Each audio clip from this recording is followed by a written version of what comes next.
Bayangkan cinta yang membara di tengah perbukitan hijau, di bawah langit senja yang menyala jingga, sebuah cinta yang terlarang, sebuah pertarungan melawan adat dan tradisi. Itulah kisah Rara dan Bayu. Mentari senja menyapa perbukitan hijau di lereng Gunung Ciremai. Angin sepoi-sepoi membawa aroma khas teh hijau dari perkebunan di bawah, membelai wajah Rara dan Bayu yang duduk berdampingan di atas tebing. Mata mereka menatap cakrawala yang menyala jingga, mencerminkan api cinta yang membara di hati mereka. Sebuah cinta yang terlarang. Rara, gadis desa dengan kecantikan yang memikat, putri tunggal seorang kepala desa yang memegang teguh adat istiadat. Bayu, pemuda kota yang berpendidikan tinggi, putra seorang pengusaha kaya raya dari Jakarta. Pertemuan mereka, sebuah kebetulan yang mengubah segalanya.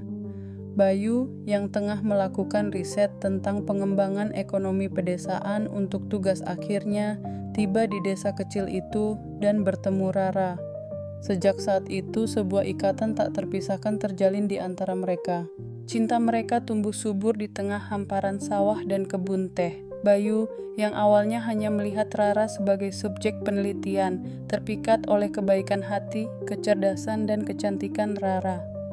Rara, yang awalnya merasa canggung dengan pemuda kota yang berpenampilan modern itu, jatuh hati pada kelembutan dan kesederhanaan Bayu.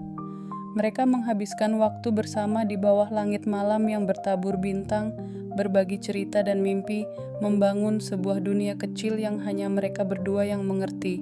Namun, cinta mereka tak semulus jalan setapak di perkebunan teh. Pak Danu, ayah Rara, seorang kepala desa yang keras kepala dan memegang teguh tradisi, menolak keras hubungan mereka. Bagi Pak Danu, Bayu bukanlah jodoh yang tepat untuk Rara. Perbedaan latar belakang, budaya, dan status sosial menjadi penghalang besar. Pak Danu menginginkan Rara menikah dengan seorang pemuda desa yang memiliki latar belakang yang sama, seorang yang dapat meneruskan kepemimpinan desa dan menjaga tradisi. Bayu mencoba meyakinkan Pak Danu. Ia datang ke rumah Rara berkali-kali, menjelaskan keseriusannya, menunjukkan kesungguhan hatinya. Ia bahkan belajar bahasa Sunda, ikut serta dalam kegiatan desa, dan mencoba untuk menyesuaikan diri dengan budaya setempat. Namun, usaha Bayu selalu sia-sia. Pak Danu tetap teguh pada pendiriannya. Ia lebih mementingkan adat istiadat daripada kebahagiaan putrinya. Rara, terjepit di antara cinta dan kewajibannya terhadap keluarga, mengalami dilema yang berat. Ia mencintai Bayu dengan sepenuh hati, namun ia juga tidak ingin mengecewakan ayahnya. Ia sering menangis sendirian, merasa terbebani oleh beban yang begitu berat. Ia mencoba untuk meyakinkan ayahnya, menjelaskan betapa ia mencintai Bayu, betapa Bayu telah berusaha untuk menyesuaikan diri dengan keluarganya. Namun usaha Rara juga selalu sia-sia. Pak Danu tetap tidak mau mengalah. Konflik semakin memanas. Pak Danu melarang Rara bertemu dengan Bayu. Ia mengawasi Rara dengan ketat, mencegah setiap kesempatan mereka untuk bertemu. Rara dan Bayu terpaksa berkomunikasi secara sembunyi-sembunyi, berkirim surat dan pesan singkat. Mereka bertemu di tempat-tempat tersembunyi, menikmati waktu bersama di tengah ketakutan dan kecemasan. Suatu hari Rara menemukan sebuah surat dari Bayu. Surat itu berisi keputusan Bayu untuk meninggalkan desa. Ia merasa tidak mampu lagi melawan keras kepala Pak Danu. Ia tidak ingin terus-menerus menyakiti Rara.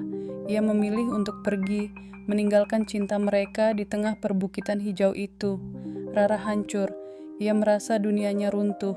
Ia berlari ke perbukitan, menangis sejadi-jadinya. Ia menyesali keputusan ayahnya, menyesali ketidakmampuannya untuk menyelamatkan cinta mereka. Ia merasa kehilangan segalanya. Namun di tengah keputusasaannya, Rara menemukan sebuah kekuatan baru.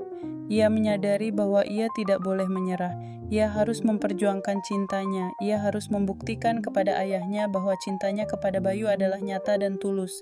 Rara memutuskan untuk menemui Bayu. Ia pergi ke Jakarta, mencari Bayu tanpa sepengetahuan ayahnya. Ia menemukan Bayu di sebuah kafe, terlihat lesu dan putus asa. Mereka saling berpelukan, menumpahkan air mata dan kesedihan. Bayu terkejut melihat kedatangan Rara. Ia tidak menyangka bahwa Rara akan datang mencarinya. Rara menjelaskan bahwa ia tidak akan menyerah. Ia akan terus memperjuangkan cinta mereka, meskipun harus menghadapi berbagai rintangan. Rara dan Bayu kemudian bersama-sama kembali ke desa. Rara berbicara dengan ayahnya, menjelaskan keseriusan cintanya kepada Bayu. Ia memohon kepada ayahnya untuk merestui hubungan mereka. Kali ini Pak Danu terharu. Ia melihat kesungguhan hati Rara dan Bayu. Ia melihat betapa besar cinta mereka. Setelah berpikir panjang, akhirnya Pak Danu luluh. Ia merestui hubungan mereka. Pernikahan Rara dan Bayu berlangsung sederhana namun penuh makna. Semua warga desa hadir merayakan cinta mereka yang telah melewati berbagai rintangan. Pak Danu yang awalnya keras kepala kini merasa bangga memiliki menantu seperti Bayu. Bayu pun telah diterima sebagai bagian dari keluarga besar Rara. Cinta mereka menjadi legenda di desa itu, sebuah kisah cinta tak direstui yang akhirnya berbuah manis. Kisah mereka menjadi bukti bahwa cinta sejati mampu mengatasi segala rintangan, bahkan perbedaan budaya dan status sosial. Beranikan diri untuk memperjuangkan cintamu. Jangan pernah menyerah pada rintangan, karena cinta sejati mampu mengatasi segalanya. Bagikan kisah ini dan inspirasikan orang lain untuk memperjuangkan cinta mereka.